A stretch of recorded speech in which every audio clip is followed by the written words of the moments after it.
Welcome to EUTV Sports Update. We'll be looking at the latest sports news from Evangel University and around the region. I'm Caden McBride. We'll also look at college games across the nation and check out the latest happenings in professional sports. I'm Elijah Van Natta, and this is Sports Update on EUTV.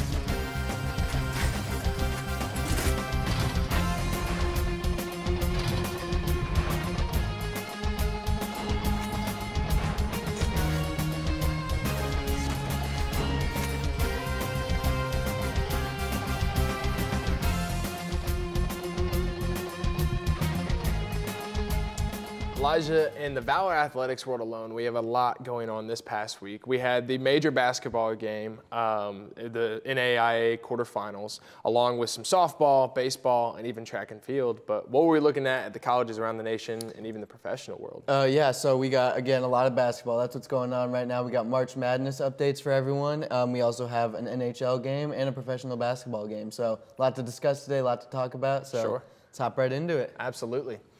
Possibly the biggest news in the world of Valor athletics. On Saturday, the men's basketball team took on the #1 seeded Grace University in the national quarterfinals. This game determined who has the right to play in the Fab Four on Monday evening. The Valor started the game off strong when Josh Pritchett blocked a Lancers shot, quickly setting the tone for the game. The first few minutes were in tight competition as the Lancers only held a 2-point lead over the Valor. Carson Cavalier entered the game and made his presence known by quickly hitting a three-pointer off a curl, giving Evangel a 13-11 lead. The rest of the first half would be a back-and-forth battle between the teams. However, Grace would manage a 37-34 lead over the Valor by the end of the half. The Valor trailed closely behind the second half, allowing Grace to only have a 1-point lead.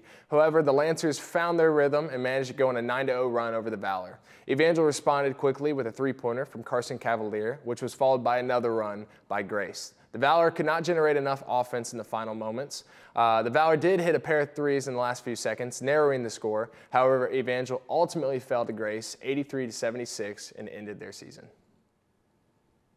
Evangel Valor women's softball played against York University in a doubleheader in Springfield, Missouri on Saturday. Evangel swept York in a 17-3 run rule game on the first one. Evangel exploded with 14 hits in the first game, with Daisy Riggs hitting her 4th home run of the season. In Game 2, Evangel's offense held up, going 13-5 against York and 15 hits in Game number 2. This was Evangel softball's 4th run rule victory this season. On Saturday in Springfield, the Valor baseball team went against Ottawa University in a doubleheader. Both teams opened up the first game strong. However, the Valor managed to take a 2-1 lead thanks to a single from Eli Cook. However, Ottawa would quickly respond, taking a 5-2 lead over the Valor.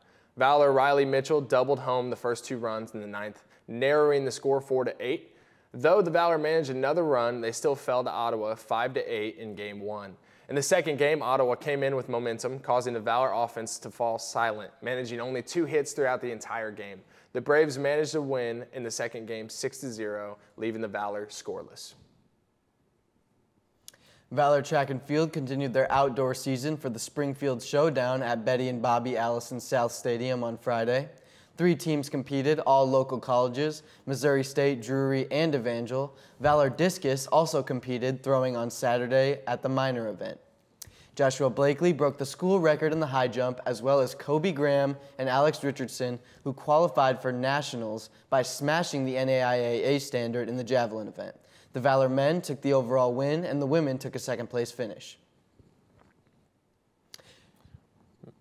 And our athletes have been busy this past week, for sure. Yeah. For sure. Oh, yeah. I think I'm mostly impressed with our basketball team. The NAIA quarterfinals is not something that we see every year. And I know it didn't turn out the way they wanted it to, but it was such a close competition. So very proud of all that work they did this season. And then they even ended strong in my book, for sure. Yeah. And taking a look at track and field again, I mean, breaking 3 records and 2 people going to nationals, that's awesome. We love to see that performances out there from our athletes, as well as softball sweeping the other team. I mean, that is just, Love to see that. They seem to be finding their rhythm more lately. Oh, yeah, for sure. I mean, 17-3, 15-5, that's amazing. It's great work. Yeah. Great work.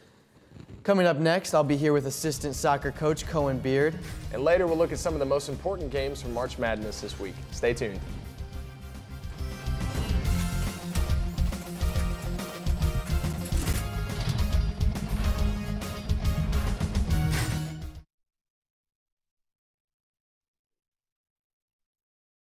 When times get dark, we can't see the help that's all around us. Let 211 be your guiding light for mental health and other resources. Call 211 or visit 211.org. You're not going to get it all right. Just make sure you nail the big stuff. Like making sure your kids are in the right seat for their age and size. Get it right at nhtsa.gov/the right seat.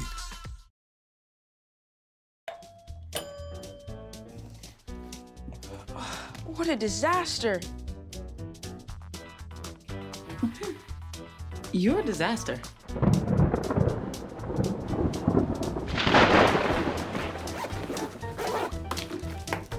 This is a disaster.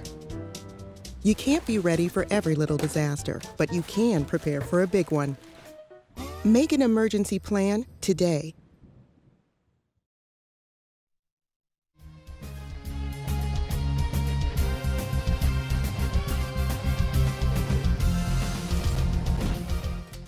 Welcome back. I'm here with the assistant men's soccer coach, Cohen Beard. Cohen, thank you for being here with us today. Of course. So let's hop right into this. When did you first start playing soccer? I've been playing soccer since before I can remember, maybe before I can walk. It's always been a part of my life. Yeah. There's always just kind of been a ball at my feet. So I just kind of came into it. I don't know that I ever became inspired. It was just kind of always a part of my life. Yeah, for sure. So what positions have you played over the years, and do you have like a favorite position or? Yeah, so I mean, thankfully, since I've been able to play for so many years, I've been able to try a lot of the different positions, but I sort of clung to the midfield, and that's where I was always played the most, and it's kind of where I was most at home on the field. So midfield has definitely been my favorite, and it's what I've been able to play at the highest level too. And so like, what are some of the things that the midfielder does? So a lot of the midfield's job is to be the first measure of defense, like before the farthest back defensive line. And upon receiving the ball or intercepting it, we do a lot of like distributing the ball back out to the offensive players. So it's a lot of just the transitional part of the field that gets us from being on our heels to being on the attack. Okay. So how did you find yourself at Evangel playing soccer? So I was in Texas prior to being in Evangel, and I was playing at a school down there. And my dad took the coaching job up here at Evangel. Okay. And so that was sort of my last opportunity to play a few more years of college soccer. So I followed him up here, and it's been great. I've loved it. Yeah, that's what's up. So you were a player on the team. Now that you are the assistant coach, what really brought about that change? Well, I had played 4 years of college soccer, which until really recently in history was the most you could play in a given sport. I did get an extra year for COVID, but I needed to focus on academics. I wasn't on track to graduate, and it also felt like a natural transition for me. I had done 4 years with the team, so I knew what it was like to be a player, but I still loved being around the guys. I just didn't have the time to dedicate I needed to different aspects of being a player. And so I felt like it was a natural transition to go in and still be able to help the team and help the environment, and I love being around the guys. Yeah. And thankfully, because I know the game well enough, I'm able to help still on the field with different aspects of coaching. So do you ever get to play at all or participate in practices? Or? Yeah. I've been able to jump in a few of them, not as many as I probably should have because I can't run quite as fast as I could before. But I hop in when I can, and I enjoy it. I still love the game. Yeah, that's awesome. That's awesome. So what responsibilities does the role of assistant coach kind of give you? Yeah, so I do a lot less of the field coaching and a lot more of the management side. So I make sure that you know, when we're traveling, that we have all of our equipment, so that it's not something that our head coach has to think about. Okay. He's got a lot on his plate. He's dealing with the other team, with the other universities. He's trying to make sure all of his players are on time, on the bus, or on the field on time, or in the right colors. And so I'm just making sure that everything behind the scenes runs smoothly, and I just kind of pick up anything that he forgets. And that's kind of also just because I've been around the environment for so long that I know if he's missing something or he forgot something, I kind of just help it run a little more smoothly. Do you ever get any field time? Like, you get to coach at all? I don't. It's not really my role to yell at the guys from the bench, but as often as I can, I try to encourage and help guide the guys with different small questions when they come off the field. Yeah, for sure. So like if a substitution's made, I do whatever I can to try to help walk them through what's going on. Yeah, so the golden question, which one do you enjoy more, coaching or playing? Definitely, I would have to say playing, but I've loved coaching, but I'm still young enough where I have the energy on the sideline to just, I wish I could jump back out there and just give it a few more minutes or give it a few more games, you know. It was just, I'm not ready to give that part of it up just yet. Yeah, for sure. So what do you think the most challenging aspect of coaching is?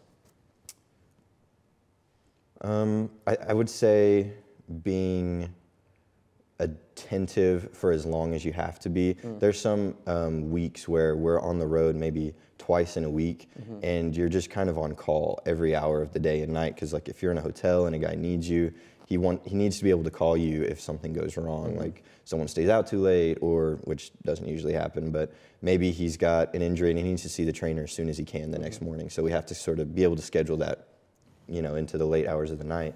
So I think just the way that I use the energy I have has changed so much with coaching. I just have to constantly be ready to help at any point in the day or night. For sure. So what's the spring season looking like for our Valor team? So we've had a few, we had a 7v7 tournament where we invited a few different universities as well as our alumni to come out and play a whole day of just different smaller games and smaller sided games. We've also lined up 3 games for our spring season. We've already played 1 and we have 2 more coming up. In terms of training, we're making sure the guys stay really fit, and we're offering a little bit more time in like the weight room and just the fitness side of soccer, because there's so much that just goes into being a high-level collegiate athlete. Yeah, for sure. A lot going on too in the spring. So, last little thing, what's a word of advice that you have for aspiring college athletes out there? Just work hard all the time. Soccer is one of the sports where there is someone in every town, in every country, in every part of the world playing soccer. So if you want to excel at being a college soccer player, work hard all the time, because every day you're not working hard, there's, you know, a kid in Africa or a kid in Australia who's working twice as hard as you on that day. So work hard, play hard. All right, well, thank you for being with us here today, Cohen. I hope the spring season goes well for you guys and all that. So coming up, we will see how the first week of March Madness went. Stay tuned.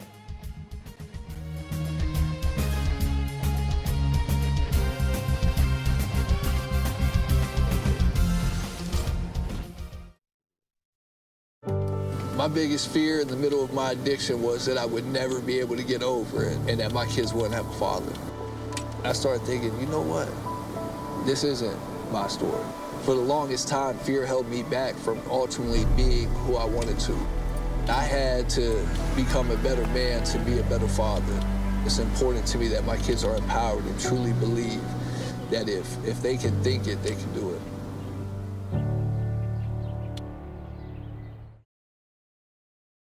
When times get dark, we can't see the help that's all around us. Let 211 be your guiding light for help with food, healthcare, and other resources. 211, how can I help you? Call 211 or visit 211.org. 211, get connected, get help.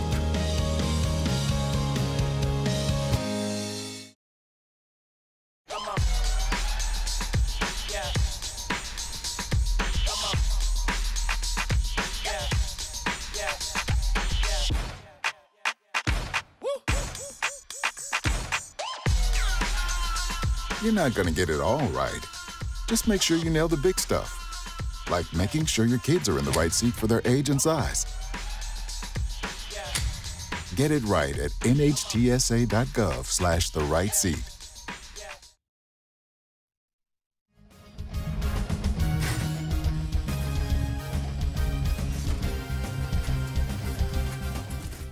The Utah Jazz played against the Houston Rockets at Toyota Center in Houston on Saturday.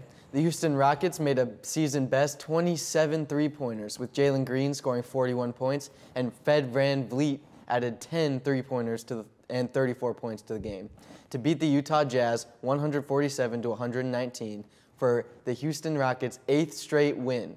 This is Houston's longest winning streak since 2019. Houston has their eyes set on making the playoffs and becoming the best team in the league. It was an eventful week in the college basketball world as March Madness has just begun. Let's look at what's happened so far. The famous first 4 rounds kicked off, and we saw that the 16-seed Howard took on the 16-seed Wagner. The competition was close, however, Wagner managed a 71-68 win over Howard. We also saw Colorado State take on Virginia. This competition was not as equal as Colorado controlled the game and managed a 67-42 win over Virginia. Beyond the first 4, we also witnessed the first round of the tournament, and there was a lot that happened. 8th seed Mississippi lost 51-69 against 9th seed Michigan State, and the 4th seed Duke went against 13th seed Vermont. Vermont fell 47-64 against Duke. We even saw the number 1 seed UConn take on the 16th seed Stetson. UConn claimed a 91-52 victory over Stetson. Thanks, Caden. Let's take a look at the women's bracket for March Madness. We've arrived at the Sweet 16. In Regional 1, Albany, South Carolina will be playing against Indiana, and Oregon State will be playing Notre Dame. In Regional 4, Portland, Texas will be playing Gonzaga, and North Carolina State will be playing Stanford. In Regional 2, Albany, Iowa will be playing Colorado, and LSU will be playing UCLA. Regional 3 in Portland, USC will be playing Baylor, and UConn will be playing Duke. We have a lot to look forward to in the world of March Madness. There are 4 1 seeds left in the Sweet 16, USC, Texas, Iowa, and South Carolina. Excited to see how this plays out. Looking at the NHL, on Sunday, the Pittsburgh Penguins took on the Colorado Avalanche at the Ball Arena in Denver, Colorado. The Penguins controlled the first period, starting with a goal from Jesse Puljujärvi. Shortly after this, Brian Rust managed another goal for the Penguins. The Avalanche tried to rally together but could not manage a goal, leaving the first period a 2-0 lead for the Penguins. The Penguins continued this momentum in the second period as they allowed no shots to be made by the Avalanche. Sidney Crosby managed another goal for the Penguins, which was later followed by a goal from Pierre-Olivier Joseph, leaving a 4-0 lead over the Avalanche. Colorado started to find their rhythm, starting with a goal from Sean Walker and another goal from Yakov Trenin. The score at the end of the second period was 4-2. Penguins still in the lead. The competition felt a little bit even in the third. Both teams kind of found their groove. Jonathan Drouin made the first goal of the period for the Avalanche. The teams went back and forth for the rest of the period, seeming that neither would allow the other to score until Nathan McKinnon hit a snapshot goal, tying the score 4-4 at the end of the third. This sent the game into overtime, and overtime was an intense battle between the teams. However, the Avalanche got the final say with a goal from Joseph Drouin, ending the game 5-4, a win for Colorado. Lot going on there. I gotta say, I'm very impressed with that NHL game. The whole time the Penguins seemed to be in the lead, controlling the whole game, and the Colorado Avalanche would just not give up. And going in overtime, taking that win was really intense to watch, but also shows that dedication and going through until the end can definitely make all the difference in the world. Yeah, for sure. And I was looking at the basketball game, and I mean, Houston taking their 8th win in a row is absolutely crazy. Yeah. I mean, they haven't done this, in a couple seasons since 2019, actually. And, they're hoping to make it to the playoffs. And I knew a couple of the members of their team were nervous that if they don't continue to play good, that they won't make it. But they're playing amazing. And that's awesome. We're seeing some great points scored. I mean, what was that? 47 points for Jalen Green. So just absolutely amazing game out there for them. And we love to see that. So. Sure. Now, you said with the Jazz versus the Houston, there was a couple of members that got kicked off early in the game. Yeah. Early on in the beginning of the game, 2 of the members were caught fighting and a couple of punches were actually thrown on the court. That's something that you would see in an NHL game, but not typically in a professional basketball game. So that was interesting for sure. But both players afterwards had interviews, and they were accountable for their actions. That's good. So we'll see how that turns out. Got caught up in the heat of the moment. Right, it looks exactly. like, for sure. When we come back, we'll have the EUTV Player of the Week. We'll also have your upcoming Evangel games this week. We'll be right back.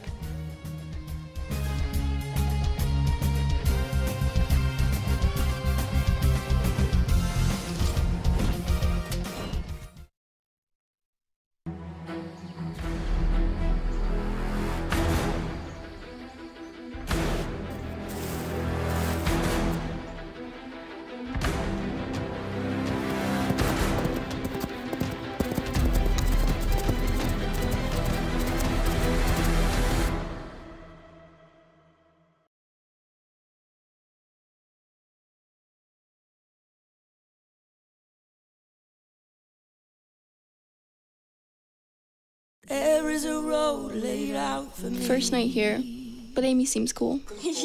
Leading down to the river. I am blind, but I need not see. What do you think? I know this road is there for me. If I'm really free, take me down to the river and walk.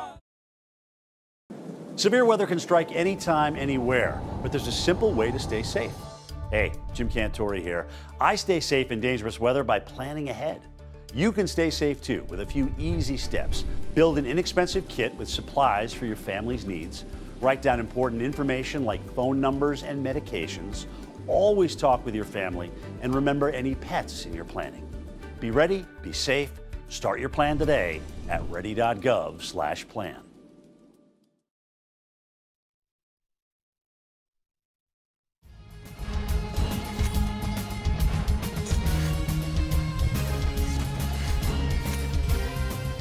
Elijah, looking back, it's been a great week for our athletes. Some great performances from our Valor softball team with a couple wins in their doubleheader. Even a great performance from our basketball team. I know they didn't get the result they wanted in the quarterfinals, but all of us are still super proud of how far they made it and how close that game was, for sure. Yeah, I mean, top 8 in the national championship. I'm impressed for Absolutely. sure. But not only basketball, we saw some great performances from our softball and our track and field with multiple records broken and 2 national qualifiers, as well as absolutely sweeping the team in the softball game. Just awesome performances from our Valor athletes. Sure. That's what we love to see. But let's actually take a moment and look at one of our own athletes. Yeah, it's time now for the EUTV Sports Player of the Week. This week's EUTV Player of the Week is Skylar Adams. Skylar is a junior from Mansfield, Missouri. She competes for the women's track and field team. Skylar was the highlight of the Springfield Showdown meet as she broke 2 school records. Skylar broke the school record in the 1,500-meter run with a time of 4 minutes, 49.18 seconds, placing 4th overall. She also broke the school record in the 3,000-meter run, placing 4th overall with a time of 10 minutes, 45.11 seconds. Absolutely great work, Skylar. Saw some great performances from Skylar out there, breaking the record in 2 different runs. That's awesome to see. Absolutely. I mean, the 1,500 meter and the 3,000 meter, great times, a great record from her, but she's also only a junior, which is impressive. So excited to see what she does the rest of the season and even for the Valor track and field next year as well. For sure, So, for sure. Great work, Skylar. Let's take a look at the upcoming games of the week.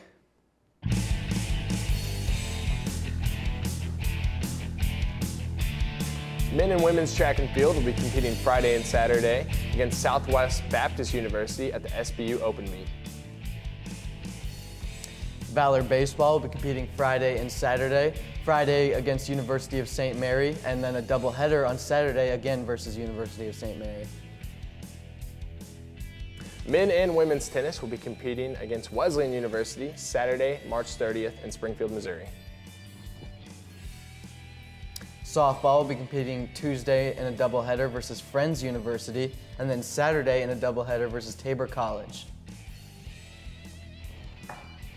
Men's golf will be competing at the OKW Spring Invitational Tuesday, March 26th in Tulsa, Oklahoma. Women's golf will be competing in the William Woods Invitational at Tanglewood Golf Course in Fulton, Missouri on Tuesday at 9 a.m. Let's go Valor. A lot of exciting games coming up this week. I'm really hoping that our athletes can pull together and have a great show to talk about next week. Yeah, for sure. I mean, we saw some great performances this past week. You know, we'll see some great performances in, next week. So. As always. Well, that's all the time we have for today for Sports Update. We invite you to check out euvalormedia.com for all the latest Evangel news and media. I'm Elijah Van Natta. And I'm Caden McBride. Be sure to join us next week as we bring you the latest in sports news. For more information on Evangel Sports, go to evangelathletics.com. This has been Sports Update on EUTV.